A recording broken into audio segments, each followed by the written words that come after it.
სტუდიაში ვიწყებთ საუბარს ჭავჭავაძის ფონდის დირექტორთან ნინო კალანდაძესთან. ნინო, სულ რამდენიმე წუთის წინ გავრცელდა კიდევ ერთი ინფორმაცია. დანიის მთავრობამ მიიღო გადაწყვეტილება 9 მილიარდის მოცულობის სამხედრო დახმარების აღმოჩენაზე უკრაინისათვის. ეს იმიტომ აღნიშნე, რომ ევროპელები სერიოზულად არიან განწყობილები. მანამდე მერცის განცხადებები მოვისმინეთ, მანამდე კიდევ კიევში ეს საერთო განცხადება საერთოდ ისტორიული ხასიათის იყო, მე ვფიქრობ, რომელშიც ასევე მონაწილეობდა ტრამპი მართალია სატელეფონო კავშირით, მაგრამ აი ის გარკვეული, დავარქმევთ ამას ულტიმატუმს, მაგრამ ყოველ შემთხვევაში მოლოდინს, რომელიც გაუგზავნეს, წაუყენეს პუტინს ტრამპისავე მოთხოვნის შესრულების კვალობაზე, რაც ცეცხლის შეწყვეტას უკავშირდება, ფაქტობრივად ჩაშლილია. იმიტომ რომ თავად ამ ტიპის სტამბოლის მოლაპარაკებებზე დათანხმებაც კი, რომელზეც არ თქვა უარი ზელენსკიმ, უკავშირდებოდა არა ცეცხლის შეწყვეტას, არამედ მოლაპარაკებების დაწყებას ცეცხლის შეუწყვეტლად. ხოლო მოლაპარაკებებში რაც იგულისხმება, ეს სრულიად ნათლად გამოჩნდა, როცა რუსეთის დელეგაციის ხელმძღვანელმა მედინსკიმ, რომელიც შემთხვევით არც იყო შერჩეული დელეგაციის ხელმძღვანელად, თქვა, რომ ეს იმ ძველი სტამბოლის მოლაპარაკებების გაგრძელებაა სწორედაცო, რომელიც ფაქტობრივად უკრაინის კაპიტულაციის შინაარსის მატარებელი იყო. ყველაფერი თუ არა ბევრი რამ დამოკიდებულია ტრამპის გადაწყვეტილებებს. რა მოლოდინები გაქვთ ხვალინდელ სატელეფონო ზარების შედეგებთან დაკავშირებით? საღამშვიდობის გიორგი, მივესალმები თქვენს მაყურებელს. კი, უდავოდ ასეა. მიუხედავად იმისა, რომ ძალთა ბალანსი პერიოდულად მერყეობს და აშკარაა, რომ ევროპის კავშირის და ევროპელი მოთამაშეების, ეგრეთ წოდებული ევროპული კოალიციის მხარეს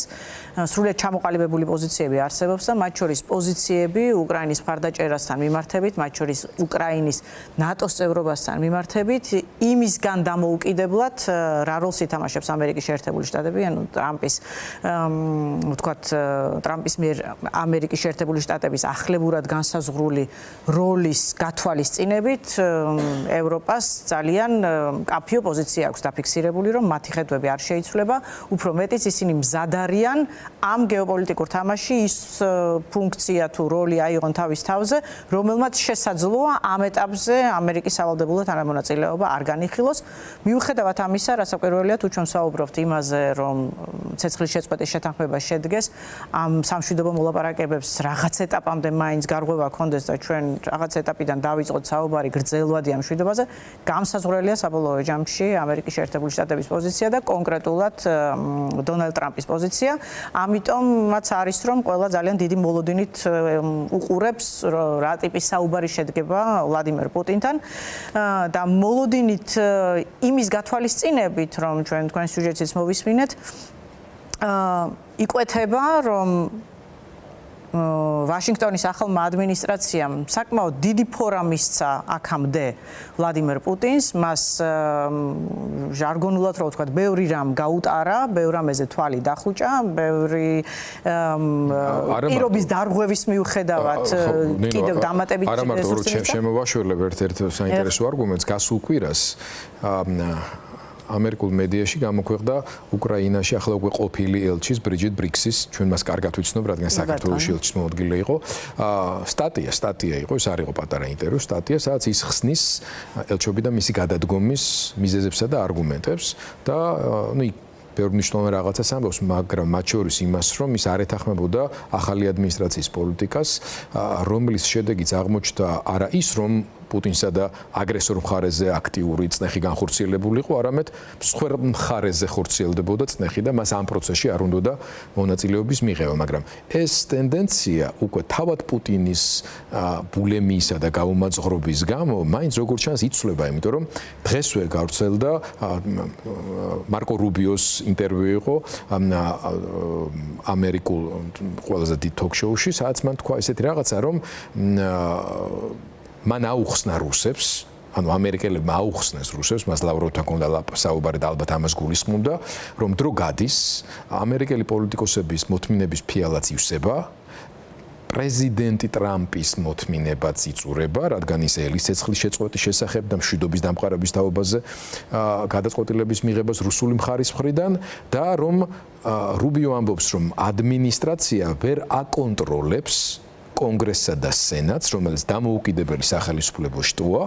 დამოუკიდებელი პოლიტიკი ცხადია საერთო პარტიული სტრატეგიით, რომელსაც უკვე მომზადებული და ინიცირებული და განხილული აქვს და კენჭისყრას ელოდება რუსეთთან მიმართებაში სანქციების ძალიან მკაცრი პაკეტი, რომელიც მიღებული იქნება იმ შემთხვევაში, თუ ეს პროცესი გაიწელება. ეს ძალიან მნიშვნელოვანი გზავნილია, მე ვფიქრობ, მოსკოვისთვის. უდაოდ, იმიტომ რომ სწორედ ამას ელოდება ახლა ყველა, როდის აივსება მოთმინების ფიალა ამერიკის მხარეს და როდის ამოიწურება დიალოგის რესურსი და როდის დაიწყებს დონალდ ტრამპი ზეწოლის ბერკეტების რეალურად ამუშავებას. ვინაიდან ჩვენ ვიდრე სამშვიდობო მოლაპარაკების პროცესში შევალთ, ვიცით და ყოველდღიურად იკვეთება, რომ დისპოზიცია სრულიად განსხვავებულია ორივე მხარეს. ან მოლაპარაკებას როცა იწყებ, იქ გარკვეული კომპრომისის რესურსი უნდა არსებობდეს. ჩვენ გვაქვს მოცემულობა, როდესაც არათუ ამის რესურსი არ არსებობს, არამედ როგორც ფაქტობრივად და ფაქტობრივში გულისხმობ იმას, რომ ვლადიმერ პუტინის ინტერესში არ შედის ახლა სამშვიდობო მოლაპარაკებებში მონაწილეობის მიღება, იმიტომ რომ მან და სულ რამდენიმე დღის წინ მან კიდევ ერთხელ გაიმეორა, რომ ის არათუ პოზიციებს არ ცვლის, არამედ ძველი პოზიციებიდან ოპერირებს, რომლიდანაც მან დაიწყო. ანუ კრიზისის საფუძვლები უნდა აღმოფხვრა. პოზიციების თამასა არის ისე მაღლა აწეული. უკრაინის დესუვერენიზაცია, რეჟიმ ჩეინჯი, ნატოზე სამუდამო უარი, დემილიტარიზაცია. ანუ პრაქტიკულად მოლაპარაკებებში რაც შეიძლება რომ დღის წესრიგში დადგეს, პრაქტიკულად უკვე გამორიცხავს თავისთავად. ამას ემატება ასევე რიტორიკულად ძალიან მაღლა აწეული თამასა, რომელიც მათ შორის შიდა მოხმარების ბაზარზე პუტინმა თავიდანვე დააყენა. მან ვლადიმერ ზელენსკის და ამ მოქმედ ხელისუფლებას უწოდა ნაცისტური რეჟიმი, სადაც პრაქტიკულად გზა მოიჭრა საიმისოდ, რომ მოლაპარაკების მაგიდასთან დაждდეს და დაიწყოს კონკრეტულ მოდალობებზე საუბარი, იმიტომ რომ მაშინ მან უნდა აღიაროს, რომ ეს ომი, რომელიც მან წამოიწყო, რაღაც ტიპის გარკვეული ავანტურა იყო, რომელიც ვერ გაითვალა, რა შედეგებამდე მივიდოდა და ახლა სისუსტის აღიარებათ უნდა დაფიქსირდეს, თუ ის ნაცისტებად აღიარებულ არალეგიტიმურ რეჟიმთან უნდა დასხდეს და მოლაპარაკების მაგიდასთან დიპლომატიური დიალოგი წარმართოს. ამიტომ ვლადიმერ პუტინის ინტერესში არ შედის არც ცეცხლის შეწყვეტა და არც მით უმეტეს მოლაპარაკების ეტაპზე გადასვლა. ამიტომ არის მნიშვნელოვანი, რომ ვაშინგტონმა ახლა ევროპა ამას აკეთებს თავის რესურსების ფარგლებში, მაგრამ რეალური ბერკეტი ზეწოლის, რომ ვლადიმერ პუტინი მიუხედავად იმისა, მას რა мотиваცია და ინტერესი აქვს, აიძულოს, რომ დაიყოლიოს სამშვიდობო მოლაპარაკებებში მონაწილეობის მიღებაზე, არის რეალურად აამუშაოს ის ბერკეტები, რომელიც და მაგალითად საუბარია მისივე გუნდის წევრის ლინსი გრეამის მიერ მომზადებულ სანქციების, მეორადი სანქციების პაკეტზე, რომელსაც მან უწოდა თუ არ ვცდები, ძვლებში დაამტვრევს რუსეთის ეკონომიკასო, ხო? თუ ძვლებში გადაუტეხავსო რუსეთის ეკონომიკასო, ანუ ეს ბერკეტი რეალურად არსებობს, რომელიც ნინო ალბათ არის ერთ მნიშვნელოვანი ფაქტი, უბრალოდ ყურის ქვეყნებში იმყოფებოდა ოფიციალური სახელმწიფო ვიზიტით ტრამპი და ყურეში რა არის, ხო? ნავთობი, გაზი, ენერგეტიკა. შესაძლოა ერთ-ერთი დამატებითი მნიშვნელოვანი ბერკეტი, რაზეც მართლა შეიძლება რეაგირებდეს ამ შემთხვევაში პუტინი, უკავშირდება თუნდაც იმ სამხედრო ეკონომიკის მკვებავ ნავთობის შემოსავლებს, რომლის პერსპექტივაც ახლაც ამ სიტუაციაშიც ნავთობის ამ ფასებშიც კი ძალიან პრობლემური არის რუსეთის ბიუჯეტისთვის და კიდევ უფრო მეტად პრობლემური გახდება თუ უკვე შეერთებული შტატების პოლიტიკური ნება საუდის არაბეთის თანხმობის პირობებში კიდევ უფრო დაბლა დაწევს ნავთობის ფასს. ხომ კი არ წელავდა, არამედ ხო არ ელოდა გარკვეულწილად ამ შეთანხმებების მიღწევა საუდის არაბეთში თავად ტრამპის საიმისოდ, რომ რაიმე უფრო უხეში გადაწყვეტილებების მიღების გარეშეც განახორციელოს ეფექტური ზეწოლა უკვე პუტინზე. შესაძლოა, ჩვენ არ ვიცით მათ შორის რა დიალოგი წარიმართა და რეალურად რას ეფუძნება ის, რომ მაინც ამ რეალური ბერკეტების გამოყენების თუ გაჟღერების პროცესი მაინც დროში გაიწელა ვაშინგტონის მხრიდან. შესაძლოა ეს გულისხმობდეს იმას, რომ რაღაც გარკვეული კონსენსუსი ჭირდება, მით უმეტეს, რომ ამავე პაკეტში საუბარია იმაზე, რომ თუ არ ვცდები რაღაც 500%-იან ტარიფებზეა საუბარი იმ ქვეყნებზე, რომლებიც რუსეთიდან ნავთობს მოიპოვებენ, ანუ ეს მართლაც რაღაც კაბალური პირობები შეიქმნება რუსეთის ეკონომიკისთვის. მაგრამ აქ არ ვართ ჯერ და უფრო მეტიც არა თუ აქ არ ვართ, არამედ სრულიად საგანგაშო რაღაც ახალი დისპოზიცია შემოვიდა პუტინის რიტორიკაში, როდესაც მან ისაუბრა იმაზე, რომ რაღაც დამატებითი წინაპირობების შექმნა იმისთვის, სადაც მან თქვა, რომ ყველა რუსულენოვანი უნდა გაერთიანდეს რაღაცა ერთ იმპერიულ ქოლგის ქვეშ და ენობრივ საკითხს მიაბა მათი ეროვნული თუ სახელმწიფოებრივი იდენტობა, რაც უკიდურესად სახიფათო პრეცედენტია და რაც მსოფლიოს ახსოვს მხოლოდ ნაცისტური გერმანიიდან, როდესაც მათ თქვეს, რომ ყველა გერმანულენოვანი ნაცისტური მესამე რაიხის ქვეშ უნდა იყოს გაერთიანებული. ანუ ეს არის ძალიან სახიფათო განაცხადი, სადაც როგორც ჩანს, ის სავაჭრო რიტორიკას კიდევ უფრო წევს, კიდევ უფრო ამწვავებს, რომლითაც ის აი ამ საუბრისთვის ემზადება, რომელიც ხვალ უნდა შედგეს და იმედია შედგება, იმიტომ რომ აქაც უნდა ვთქვათ, რომ პუტინი ამ მოლაპარაკებებში აი ამ რუსეთისთვის დამახასიათებელ ცოტა ძველბიჭურ ფორმებს იყენებს, ხო? აი ჩვენ ნახეთ პირველი საუბარი, როცა უნდა ყოფილიყო პუტინსა და ტრამპს შორის, როცა მან რაღაცნაირად დამცინავად გვაჩვენა თითქოს რაღაც შეხვედრაზე იყო, სადაც მან ტრამპს ალოდინა, როდის შედგებოდა საუბარი და მე ამაზე თვითონვე იცინა, რომ ეხა გადაცდა ძრო, ანუ აი დემონსტრირებულად აჩვენებს მსოფლიოს, რომ ის ამ მოლაპარაკებებისთვის მზად არ არის და მას არ აინტერესებს ეს მოლაპარაკება. თუმცა მიუხედავად იმისა, რომ მაინც მგონია, რომ ტრამპი ამას თავისი ეგოს მასშტაბის გათვალისწინებით აღარც გაუტარებს, თუმცა სხვა საფრთხეები არის იქ, მაგრამ ის რომ ევროპა ახლა უკვე ასე აქტიურ მოთამაშედ არის შემოსული წინა შემთხვევებისაგან განსხვავებით, სხვა შორის ტრამპისავე დამსახურებით, თუნდაც ის რო აღნიშნოდა მაყურებელს უთხრათ, რომ მარტო ის 4 ქვეყანა, რომელიც იყო ჩასული კიევში, მათი ერთობლივი სამხედრო ხარჯები დღემდე არსებული, მომატებული კი არ რომელსაც აპირებენ აღემატება რუსეთის სამხედრო ბიუჯეტს. ასე რომ